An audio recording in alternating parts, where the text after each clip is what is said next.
მინისტრის დანაპირების შესრულება ჯერ არ დაწყებულა, რის გამოც ვშიშობთ, რომ ბათუმის რესპუბლიკურმა კლინიკურმა საავადმყოფომ შესაძლოა ფუნქციონირება შეწყვიტოს. ამ მიზეზით საავადმყოფოს მეტპერსონალმა დღეს აქცია გამართა. საუბარია ნუგზარ სურმაინძის მიერ 2 თვის წინ გაკეთებულ განცხადებაზე, რომლის მიხედვითაც არსებული შენობის ბაზაზე ახალი მუნიციპალური საავადმყოფოს მშენებლობა იგეგმებოდა. არ გვაქვს მყარი გარანტია, რომ შენარჩუნდება რესპუბლიკური საავადმყოფო, ანუ მრავალპროფილური.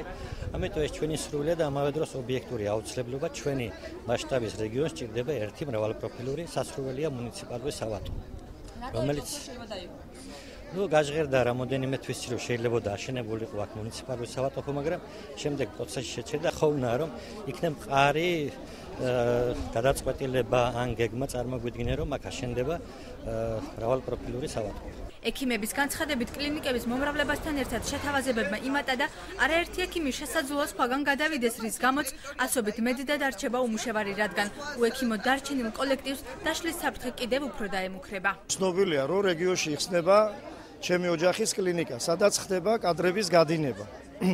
ექიმებზე არ არის აქ საუბარი, ბევრი ექიმი სამსახურს ნახავს, მაგრამ ექიმების უკან დგას მრავალრიცხოვანი კოლექტივი, საშუალო მეტპერსონალის, ყველას გადაყვანა იქ არ მოხერხდება და რამდენიმე ასეული კაცი შეიძლება დარჩეს უმუშევარი, ხო? თუ მოხდება ამ კადრების გადინება, კვალიფიციური კადრების, ექიმების წასვლა, შემდეგ ავტომატურად დადგება ამ საავადმყოფოს მუშაობის საკითხი. რესპუბლიკური საავადმყოფოს არსებობის აუცილებლობას ექიმები მიუსაფარი ადამიანების მომსახურების შესაძლებლობითაც ასაბუთებენ.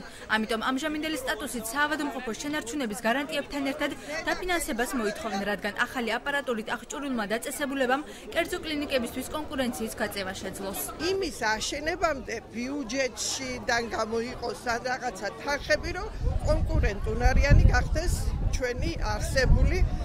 ეს რატო? იმიტომ ვითხოვთ, რომ არ დაქუცმაცდეს კოლექტივი. საკითხზე განმარტება მეტპერსონალთან აჭარის ჯანდაცვის მინისტრმა სპეციალურად ორგანიზებულ შეხვედრაზე გააკეთა.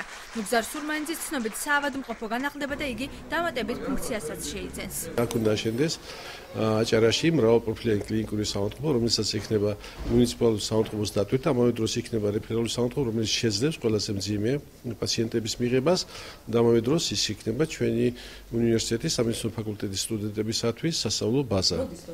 ეს იქნება უახლოესი პირველ ეტაპს ეს განხორციელდება ამ წლის განმავლობაში და რაც შეეხება მეორე ეტაპს ეს დაიწყება ალბათ ამ წლის მეორე ნახევარში და გაგრძელდება ალბათ სადღაც სავარაუდოდ ამასშტაბების მშენებლობა სჭირდება 1 ან 2 წელი. ექიმების ცნობით ბოლო 5 თვის განმავლობაში მხოლოდ ამბულატორიული მომსახურება 20,000 პაციენტს გაუწიეს. ამჟამად ბათუმის რესპუბლიკურ კლინიკურ საავადმყოფოში 560 ადამიანი მუშაობს, მათგან ექიმი მხოლოდ 120-ია.